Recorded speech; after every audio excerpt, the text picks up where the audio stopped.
เอาง่ายมันมาก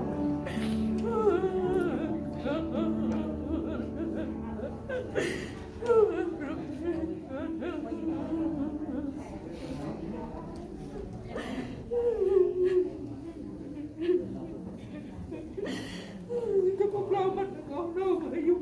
ไม่กันก็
หันนั่งให้เงินไปแทนหันจอบได้หมอพอองค์เนี่ยชัน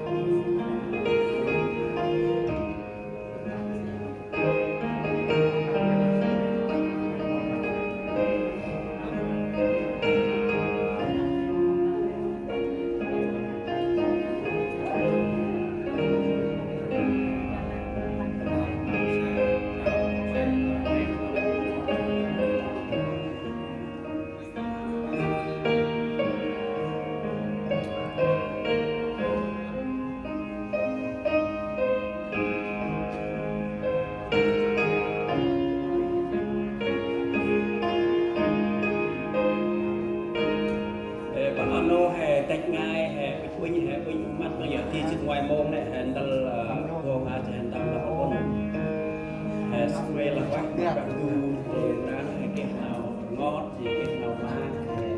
má thì mà thằng quăng ra thì là ta tu chữ rõ thì ban chữ nào đi thì bà tí quanh ra thì không cái nào được hè thì nào ngót nó lần tu sau là bằng học ai chỉ ta hè thì tao mong là chỉ nắp hè mong là sao mà ở trên bộ nghệ tức thì hè hồi từ xa bằng tao hè để quên lúc mặt bằng cái nó tao mong a hè từ xa bằng thì tao mong a thì hè mà quên bằng ở đây là sắp bằng sức ở đây là quy bằng sức mà quanh ra our brother and sister and we have a time to look and our brother in Christ for like 25 minutes and 11 o'clock we start close the casket today is the time we just see him the last day and also thank you all of us to come here today to celebrate our brother in Christ today and we share the happiness